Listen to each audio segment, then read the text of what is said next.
Pour mieux s'immerger dans la réalité politique, sécuritaire, économique et sociale d'Israël, connectez-vous chaque matin sur Studio Kalita. Daniel Haïk vous y attend pour sa revue de la presse.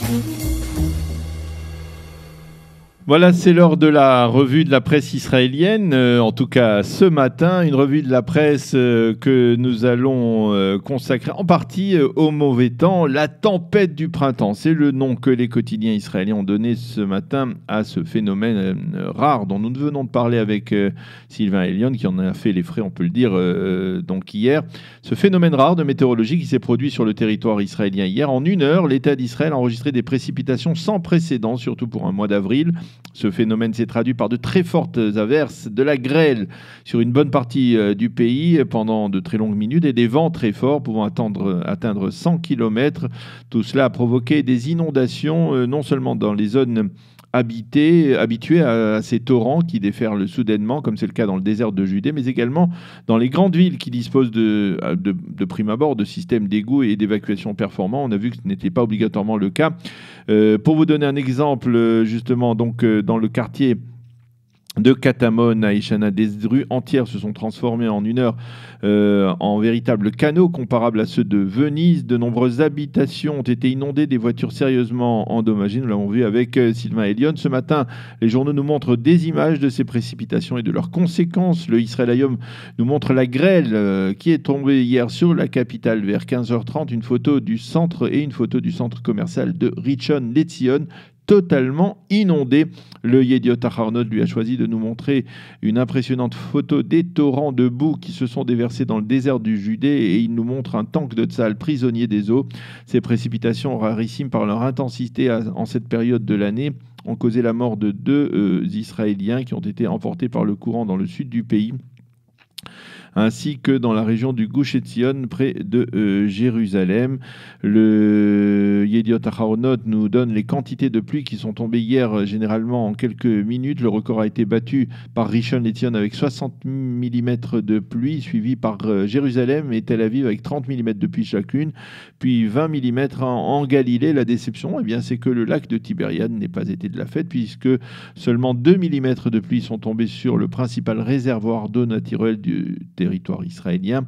Les quotidiens indiquent qu'après une pause durant la nuit, cette tempête du printemps doit reprendre avec apparemment autant d'intensité aujourd'hui, et il faudra attendre Shabbat pour que le temps se stabilise et s'éclaircisse.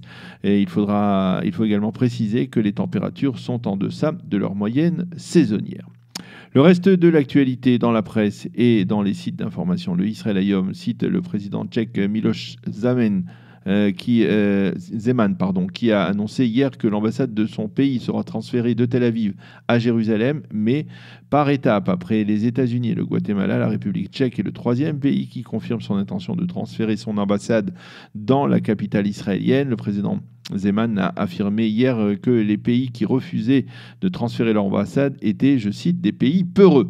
Bien entendu, à Jérusalem, on s'est félicité de ce développement et l'on a remercié chaleureusement le président tchèque pour son soutien. Le Yediot Ahronoth et le site Ynet confirment que des batteries de missiles russes ultra sophistiqués S-300 sont en route vers Damas. Ils seront remis prochainement aux forces du président Assad. Ces batteries sont d'une certaine manière une réponse, même partielle, des Russes aux attaques de ces dernières semaines contre le sol syrien. Côté israélien, on craint que la présence de ces missiles en Israël ne risque de déséquilibrer le rapport des forces au détriment de l'État d'Israël.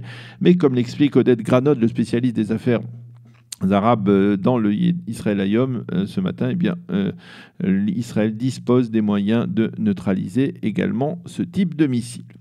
Le Yediot Ahronoth revient assez brièvement sur le discours d'Emmanuel Macron hier devant le Congrès américain, discours bien conçu qui a séduit les élus américains qui ont applaudi à plusieurs reprises le président français. Le Yediot Ahronoth souligne que Macron a tenté durant ce discours de persuader les Américains de ne pas déchirer l'accord de Vienne sur le nucléaire iranien. Un discours qui a quelque part dû rassurer les Israéliens, puisqu'Emmanuel Macron a clairement affirmé que son objectif était que l'Iran ne se dote jamais de l'arme nucléaire.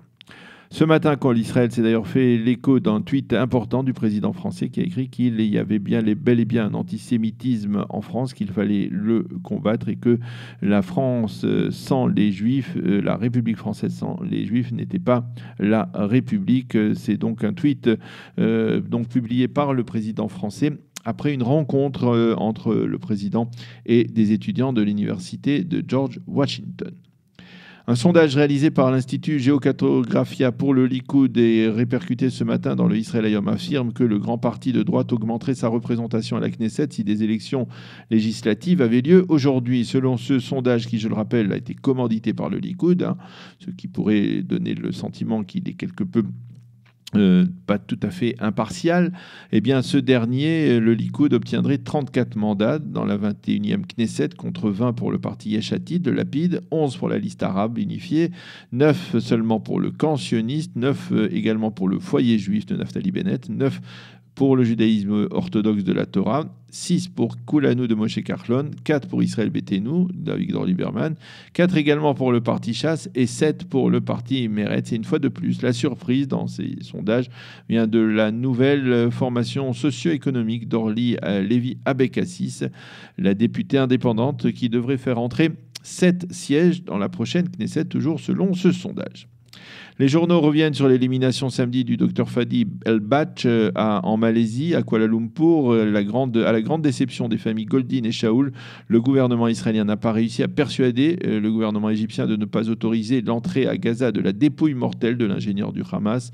Les autorités égyptiennes ont accepté que le corps soit rapatrié pour être inhumé dans le camp de Djebalia, où El-Bach est né il y a 35 ans. Le second point mentionné par le Israël Hayom ce matin et par d'autres médias, c'est le portrait robot de l'un des agresseurs qui ont apparemment éliminé le savant palestinien.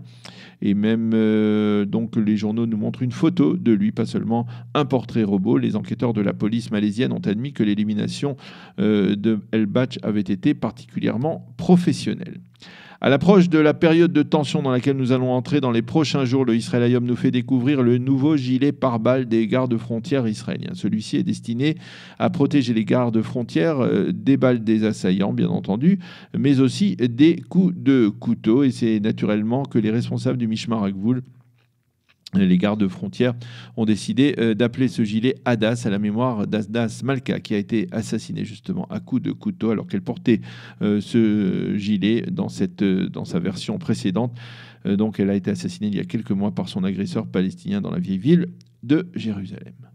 Le Yediot Ahronot consacre une double page ce matin à la grande manifestation dite des Kippot qui s'est tenue hier en Allemagne après que le président de la communauté juive allemande ait décidé que les juifs ne pourraient affirmé que les juifs ne pourraient plus porter la kippa à l'extérieur, conséquence de l'antisémitisme qui ressurgit dans ce pays. L'Allemagne, 73 ans après la fin de la Shoah.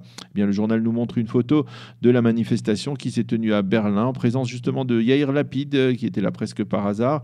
Selon les organisateurs, plusieurs milliers de juifs, mais également de non-juifs, chrétiens et musulmans se sont rassemblés pour dire non à l'antisémitisme et tous, ou quasiment tous, ont revêtu et ont coiffé une kippa. Et dans un éditorial, notre ami Noir Kliger, qui est le doyen des journalistes israéliens, a un seul conseil à donner à ceux qui veulent encore vivre aujourd'hui en Allemagne: il est temps que vous rentriez à la maison dans l'État d'Israël, écrit ce matin Noir Kliger.